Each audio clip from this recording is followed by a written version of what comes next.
Hey, what's up, guys? Welcome into the Locked On Knicks podcast. The New York Knicks, despite a 45-point masterpiece from Jalen Brunson, fall in the first NBA in-season tournament game, 110-105 to the Milwaukee Bucks. Who was the culprit? I'll let you have a guess at it. We'll get into that next on Locked On Knicks. You are Locked On Knicks, your daily New York Knicks podcast, part of the Locked On Podcast Network. Your team every day.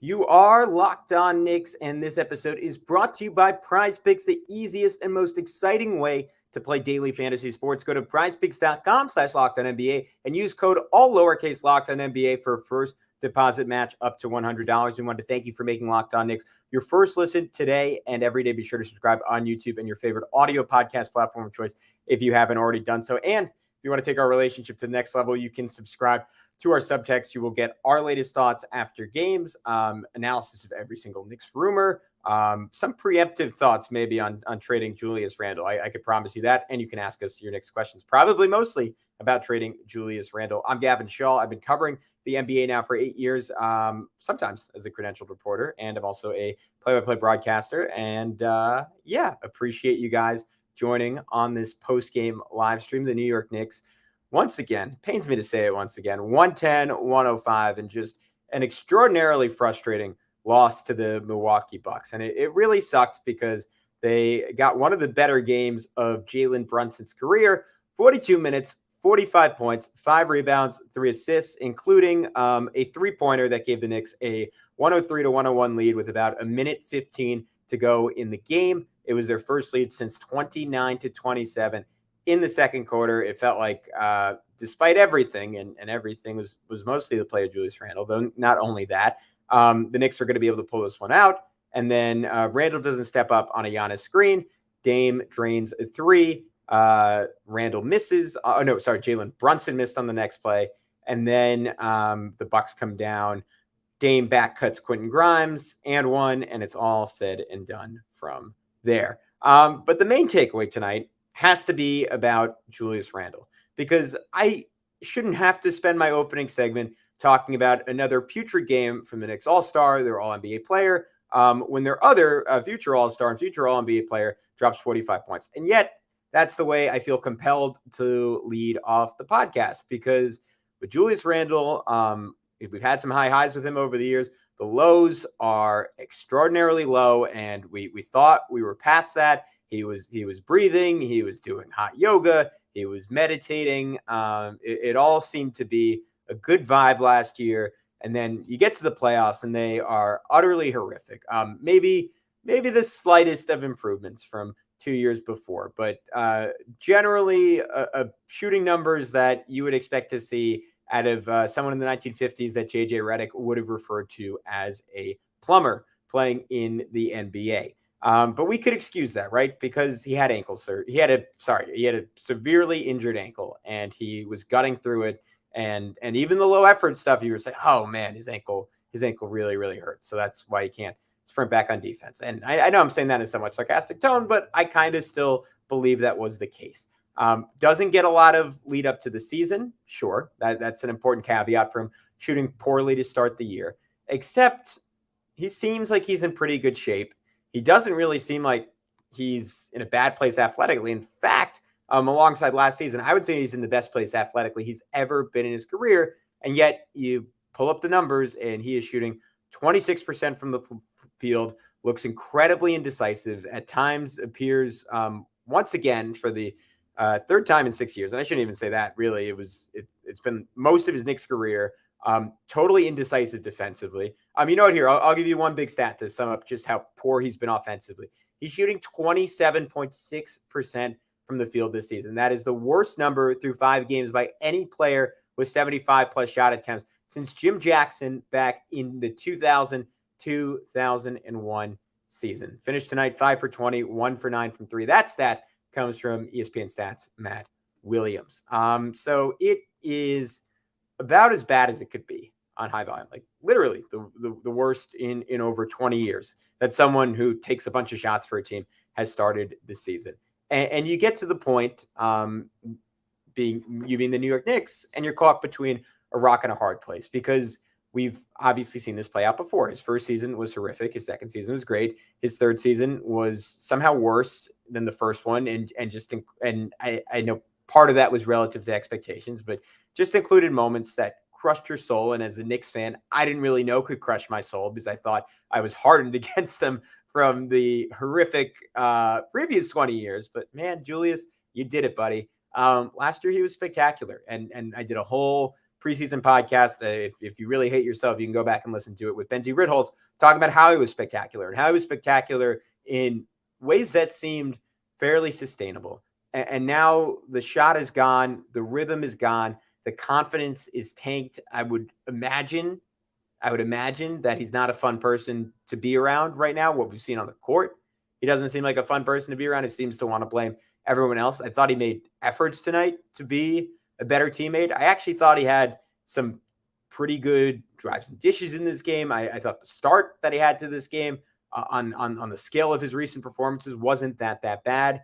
And I think it's probably worth remembering that, and this isn't a popular thing to say, that the bad fit goes both ways, right? And he is not helped by the Knicks context. He is not helped by the fact that Josh Hart is playing for RJ Barrett, and the Knicks have zero spacing right now, and Tibbs refuses to start Immanuel Quickley and refuses to finish games with Immanuel Quickley, and there's no room for him to really operate. Would it make much of a difference? I don't know. I mean, you can go back to that last game against the Cavs where he ran what should have been a pick and roll with Immanuel Quickley, and he ended up having wide open space to go into, probably would have had a dunk, but he just stopped. He inexplicably stopped at the elbow, and Immanuel Quickley forced up a three, and then Julius appeared to yell at him after. That's according to someone who was at the game. So who knows if it's true, but it sounds very much in line with everything we've seen from him recently.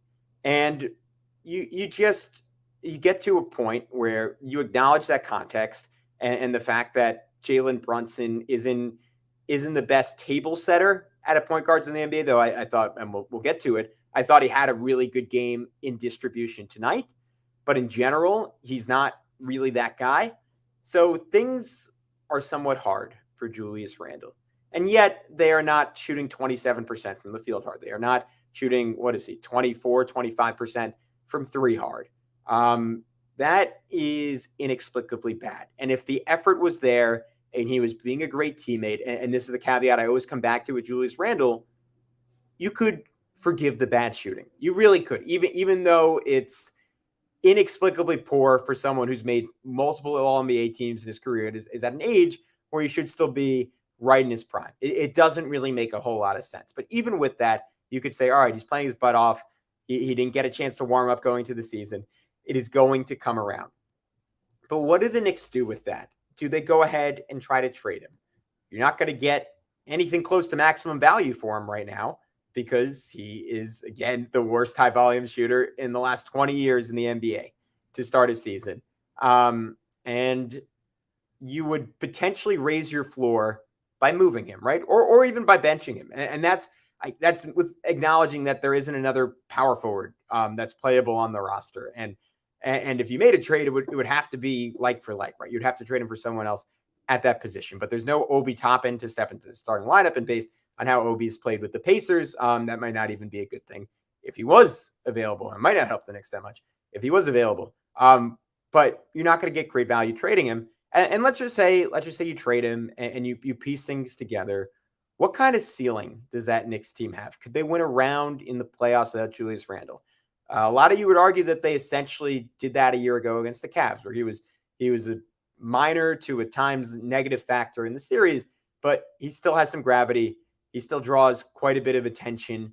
Does that translate into effectiveness for his teams when he's on the floor and he's having a bad game the way it does for some other stars in the NBA?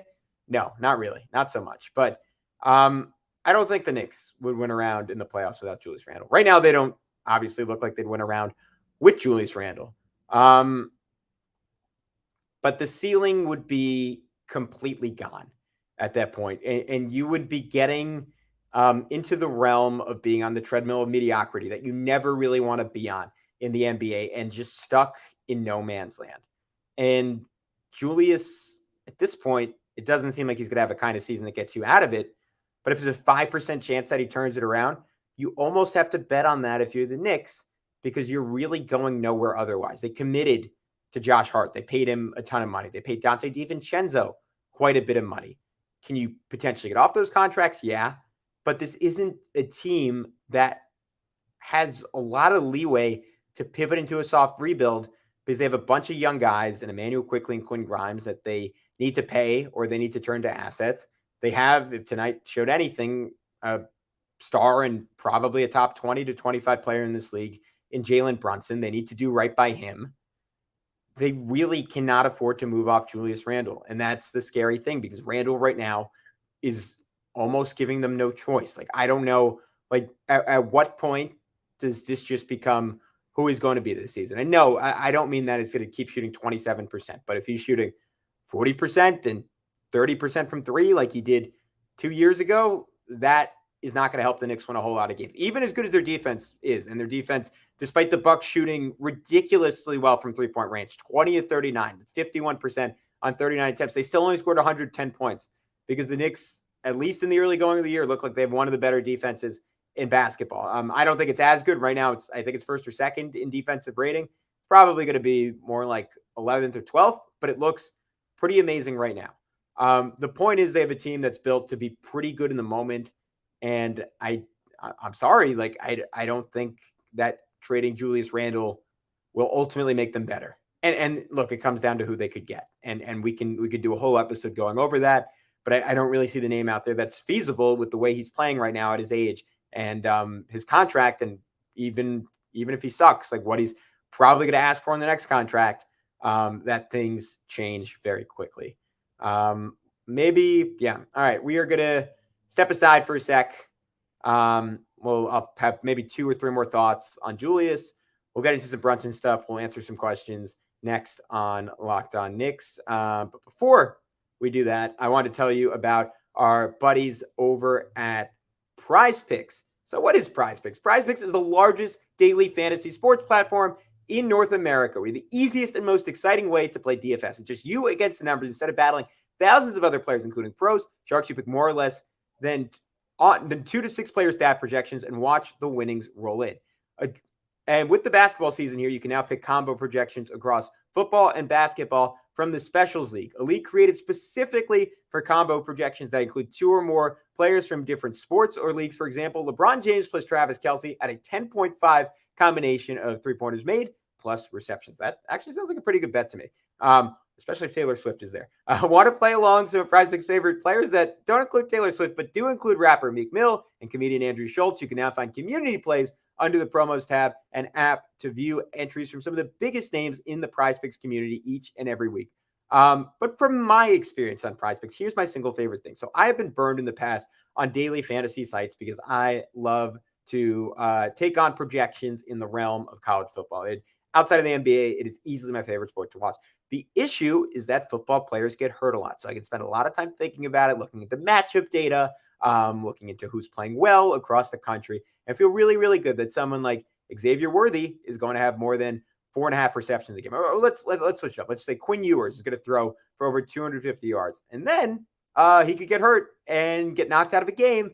And you're screwed on every other site that isn't PrizePicks, because PrizePicks offers a reboot policy so that your entries stay in play even if one of your players gets injured. For football and basketball games, if you have a player who exits the game in the first half and does not return in the second, that player is rebooted. PrizePicks is the only daily fantasy sports platform that offers an injury insurance policy. So go to prizepicks.com/LockedOnNBA and use code LockedOnNBA for first deposit match up to $100. Again, that's prizepicks.com/LockedOnNBA. Code LockedOnNBA for a first deposit match up to $100. PrizePicks, daily fantasy sports made easy. All right, with that, we are back on Locked On Knicks. Just 1 or 2 more things on Julius Randle. This is going through my notes, and I wanted to say this. There was one play where he had Damian Lillard on him, and he didn't attack it. He literally waited for Giannis to come over, missed Josh Hart cutting, and it ended up being a dead possession from that point. And to me, that told me everything I needed to know. This is not, as it's usually not, a physical issue with Julius Randle. It is a mental issue. He is so far in his head, probably up his own butt a little bit, that he has no means of recovering right now. And I don't know if that means meeting with the sports psychologist. I would hope, based on what we see, maybe I look, you never know what's going on with a guy off the court. And we said this over and over and over again 2 years ago with Julius Randle, where these outbursts just seemed entirely disproportionate to what was happening. And he seemed, when he wasn't playing well, like incapable of feeling good about his teammates' success. And this is from a guy who most of the time when I hear him talk, like I honestly think he's really likable. Like I 85 to 90% of the time I hear from him, I'm like, this seems like just a great dude. But for whatever reason, like he just gets really, really in his own head. And it is destroying the Knicks season right now. And he has zero confidence. And I might even give him a game or two off if I was Tom Thibodeau and say, go, like, work on your shot, get your game right, spend some time with your family, and come back in a better place. And maybe that would only serve to highlight things further. But honestly, that's what I would do right now because nothing else seems to really be an option. All right. Jalen Brunson, 45, 5, and 4. And that was despite not really shooting well from 3-point range. Went 15 for 22 from 2. It felt like we got brought back in time to the last 3 games of the Miami Heat series. And what I loved about it was outside of that 3-pointer was Brunson showing off his entire game. He took advantage of Josh Hart really pushing the pace early to get a couple of transition layups. He was very savvy himself about pushing the pace as a guy who typically likes to play a little bit slower. We saw in the preseason a real emphasis from the Knicks on running a bit more. It hasn't come to fruition totally in the regular season. This game, I thought Tom Thibodeau and the Knicks, couple days off since that last Cavs game, really made a push for them to push. And there was a play where Marjon Beauchamp just fell to the ground for Milwaukee, and Jalen just took the ball, raced it right up the court, and got the Knicks a really easy bucket that he wouldn't have had this matchup otherwise. It would have been Beauchamp on him, and instead it was on Pat Connaughton to try to defend him, and Jalen just ended up slipping right by him for an and one. I thought his passing was better in this game, even though he only finished with 4 assists, like had a couple of really nice hockey assists. Like you could totally see his gravity on one play where he got into the lane, swung it to Hart. The Bucks were late to rotate out on it because so many different guys converged on Brunson, and Hart just rotated to Emmanuel quickly. And again, that's not a play that Brunson will get box score credit for, but it was all about him. And then he was just ruthless attacking Damian Lillard in the same way the Knicks were ruthless when they played the Hawks and Trae Young. And it was something that when Milwaukee was such a terrible matchup for the Knicks in past years, it was because Drew Holiday was one of the better Jalen Brunson defenders in the league. And now with Dame, there's such an obvious target point for the Knicks to just press on over and over and over again. And sure, Dame got him back a little bit on the other end, even though it was mostly going at Quentin Grimes. Finished his game with 30 points. He was really, really good. He was the Bucks' best offensive player. But if Brunson's going to outduel Dame by 15 points, that all of a sudden becomes a game that you absolutely can't afford to lose. And it came down to all the extra attention the Knicks were paying to Dame and paying to Giannis, and the Bucks being able to take advantage of that and hit some threes. But I mean, the 3-pointer Brunson hit late, him talking to the crowd. If there's consolation for the Knicks and Knicks fans coming out of tonight's game, it is the fact that Jalen Brunson, I think we are probably going to get closer to his normal self from this point forward going on in the season. The only fear there is that they're going to put too much mileage on him without Julius Randle. I mean, he had to take 30 shots tonight. He got to the free throw line for 11 free throws, 42 minutes played. I don't think that is sustainable throughout a season for Jalen Brunson. He is just not a big enough player to do that every single game. And frankly, outside of Luka Doncic, who is superhuman and not that Jalen does, but plays no defense, there aren't really a lot of guys on planet Earth who can take that load night after night after night and continue to survive and continue to play that way. All right, let's get to a couple of questions, and then we will have some general recaps. Trade IQ for Pascal Siakam, a true number 2. So Julius Randle and Emmanuel quickly for Pascal Siakam. Would the Indiana Pacers, Jesus, I'm tired. Would the Toronto Raptors take that? Maybe I would. I don't know. That's an interesting deal. I don't really think the Knicks can afford to have less perimeter scoring at this point and do a 2-for-1 because they're already really lacking for offense. And I know that Julius Randle is, as of now, not helping things, but I think you'd have a scenario where the Knicks were really down on offense. But honestly, if Julius keeps going this direction, I hate that not as much as I thought I would have. Julius, quick picks, and Mitchell Robinson for Joel Embiid and Tobias Harris. Maybe this offseason if the Sixers lose in the first round. For now, if I'm Joel Embiid, I'm looking at the Knicks and I'm looking at Philadelphia, and all of a sudden the Sixers might be in a better situation, especially with some room to improve and a whole lot of cap space next offseason. And Tyrese Maxey looks like he's going to be a Jalen Brunson type of talent at the guard spot. And if that is the case, I would expect Embiid to stick where he already is and stick with the younger guy. Julius needs to go. Yep, don't disagree with that. All right, we are going to come back, and I want to get into some quick hitters on Immanuel Quickley and how well he played. Tom Thibodeau's decision to sub him out late.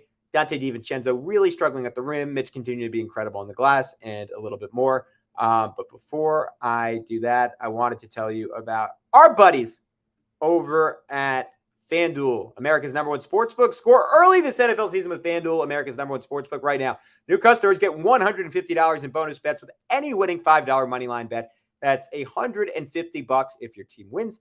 If you've been thinking about joining FanDuel, there's no better time to get in on the action. The app is so easy to use. There's a wide range of betting options, including spreads, player props, over-unders, and more. So visit FanDuel.com/lockedon and kick off the NFL season. But first, if you want to kick off the NBA season, something that I'm looking at on FanDuel is the latest NBA title odds. So the Knicks are plus 4,600. If you want to bet low, they're a good team to go in on. But I like two slightly lower teams. In fact, the next two teams behind them, the New Orleans Pelicans plus 4,700, the Minnesota Timberwolves all the way down at plus 6,500. Watching that Pelicans team, they're big, they're super athletic, and they have a guy in Zion Williamson that in any given game can be the best guy on the floor. Can he be the best guy for 4 games out of 7 in playoff series? We need to see him play more than a couple multiples of 4 games in a regular season. First, the Timberwolves kill the Nuggets. They don't really do that well against anyone else, but they are interesting. They're big, they're physical, their defense looks really good this year. So they're kind of interesting. But remember to check out all the action at FanDuel. Visit FanDuel.com/lockedon and kick off both the NFL and NBA season. FanDuel, official partner of the NFL. Alrighty, let's get into it one last time on Locked On Knicks. Couple of quick hitters to take you guys home. Tom Thibodeau subbed out Immanuel Quickley with about 4.5 minutes left in this game, despite the fact that he really started to cook at the start of the fourth quarter. Hit a big 3, had an and one floater, baseline fadeaway jumper, and Jalen Brunson just needed a running mate. He needed a second banana, and because Immanuel Quickley was off the floor, it opened it up for Julius Randle to take that spot. Randle hit 2 big shots inside the final 4 minutes, and then totally tanked the Knicks' hopes with a putrid final possession where he missed a shot. The Knicks got a second chance, tried to do essentially the same thing, bullied his way inside, and Brook Lopez sent his shot to never, ever, ever land. I think is that where Peter Pan goes? I'm not quite sure. He sent it to Narnia. Immanuel Quickley needs to be out there to close games if he's having anything close to a decent game. He's earned that right. He is. I was about to say the Knicks' third best player. He is, for the moment, the Knicks' second best player by default, and he's a defensive genius. And Tom Thibodeau fetishizes size, a size king, as we call him on the show, and he does so at the expense of spacing and shooting and creation. And we saw it in the Miami Heat series that does not work, and you need to have guys who can theoretically give Julius Randle a little room to operate, who can give Jalen Brunson a breather from being harassed by 4 different guys who are a half a foot to a foot taller than him, and just another guy who can run a pick and roll and who can create an open shot either for himself or other players. So that was frustrating and just a bad decision. And I think the painful part is that it just shows that Tom Thibodeau has not learned the lessons you would have hoped that he should have learned at this point as a Knicks coach. Overall, though, I liked a lot of stuff from both Quickley and Josh Hart. I thought Josh Hart brought some really good pace to the starting lineup. And after they got down 11-2 early, he helped key a 15-3 run for the Knicks to get back into the game. He brought some really nice connective passing in the half court. Quickley was also a big part of that when he subbed into the game for the first time. Dante DiVincenzo, at least in the first few games of the season in this game, continued to really struggle at the rim, was just 1 for 8 in this one. Probably his worst performance as a New York Knicks so far. I was frustrated with him later in this game where he kept trying to go to the rim and just seemingly kept making the wrong decision there, like had a play where he was driving on Dame, and he might have seen Brook Lopez lurking, but at that point, he still definitely had time to finish and get off like a high arcing banker over Dame. But because he missed so many bunnies, including at one point, literally an open 2-footer that he turned into a floater for whatever reason, he passed it to Emmanuel Quickley, who just got absolutely annihilated by Brook Lopez. And Emmanuel Quickley at that point had no option but to shoot it. So that sucked. And then tried to dunk it on Brook Lopez, which I know he was a great dunker in college, but that was never, ever going to go well for Dante DiVincenzo. And he's not been great at the rim his whole career. And I think those issues are really exacerbated on the Knicks because on Golden State, you had a real margin for error because there were just going to be 2 or 3 cuts a game playing off of Steph Curry where you got wide open layups or dunks. In this Knicks offense, like even the open ones, there are going to be hands and bodies in your vicinity, and you have to be able to finish through that and around that and just psychologically be able to ignore it, and he has not been able to do that so far. Really great game for Quentin Grimes. Got back on track after a couple of stinkers, 6 for 11 from the field, 5 for 10 for 3, 17 points, a team high. This is an embarrassing number, but a team high, +3 in 34 minutes on the court. It was really cool to have JJ Redick on the broadcast because he had a play early where he pumped Dame out of his shoes, 1 dribble, sidestep 3, and he clearly has such a good rhythm on those. And JJ was just kind of like, all right, not to toot my own horn, but I sort of taught him that, and he did teach him that. So that was spectacular to see from Quentin Grimes. And I hope he has more opportunities where he is emboldened to create his own offense, even if it's in really, really small doses. Fred Katz points out on Twitter, but last year, like if he got that blow by, he would have drove to the rim and then sometimes had a really nice finish at the basket, but a lot of times would have tried to force an interior pass.